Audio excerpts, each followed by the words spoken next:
tayo ngayon ng donut, pang merienda ng ating mga anak. Ayan, napakasarap ng donut na to at madali pang gawin, madali din sundan. Ito, umpisahan na natin. Unahin natin dito yung ating 3 cups ng all-purpose flour, 3 tablespoon ng brown sugar, 3 tablespoon ng powdered milk, para mas lalong sumarap yung ating donut.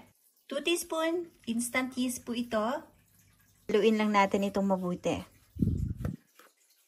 Iwasan lang po nating paghaluin ang yeast at saka salt para umalsa yung ating donut or mga tinapay. Then, i-mix lang natin ito. 1/4 cup warm water plus half cup ng milk. And saka natin ilalagay dito yung salt.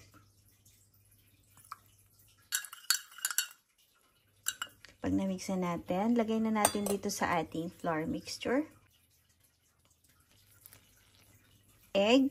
Medium size po itong ating egg.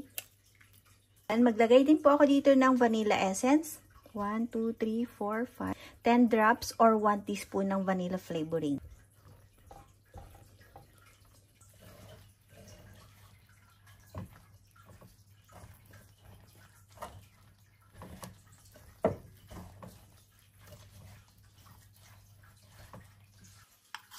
Kapag nahalo na natin itong mabuti, then ready na natin itong masahin gamit ng ating kamay. Pwede din kayo gumamit ng bread maker dito para hindi kayo mahirapan. Kung 1/4 na extra flour dito, mag-add lang po tayo dito kapag ganitong texture, kapag medyo basa yung ating mixture. Pakunti-kunti lang ang paglagay natin at tatansyahin natin ang paglagay natin ng flour dahil meron tayo minsan na bibiling flour na matubig at minsan naman hindi. Kaya itong additional natin na 1/4 cup ng flour is optional lang po ito. Ganito na po ang texture nitong ating dough. Basahin na po natin dito. Dagdag lang po tayo ng butter dito sa kamay natin kapag medyo madikit pa yung ating dough para hindi tayo mahirapan.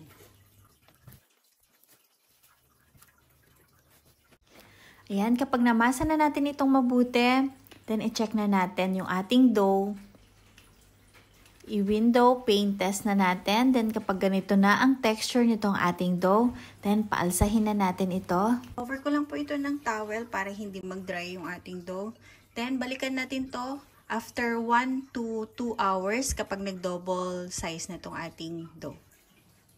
Ayan, ready na po at nag-double size na po yung ating dough.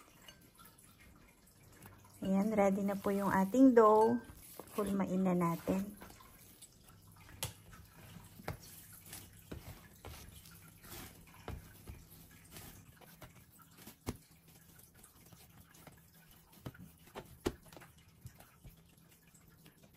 Pang merienda lang naman ng mga anak ko ito, kaya para mas marami, 40 grams each ang gagawin ko.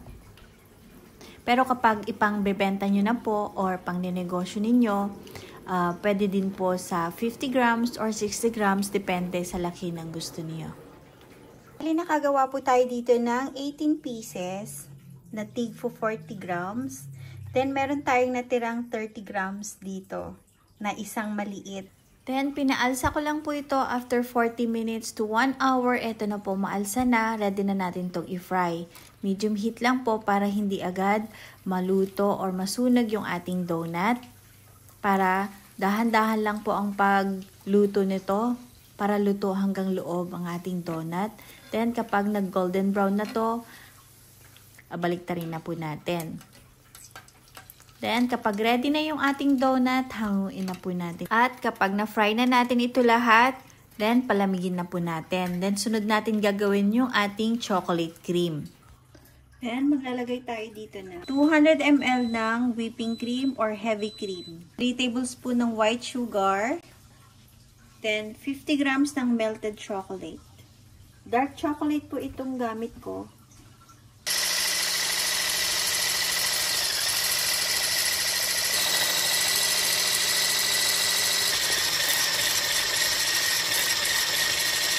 Kapag ganito na ang texture nitong ating chocolate cream, then ilagay na natin ito sa ating piping bag.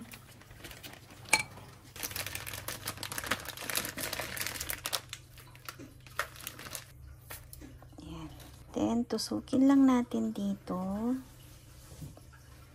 Ayan. Ito sa loob. Oops. Ayan.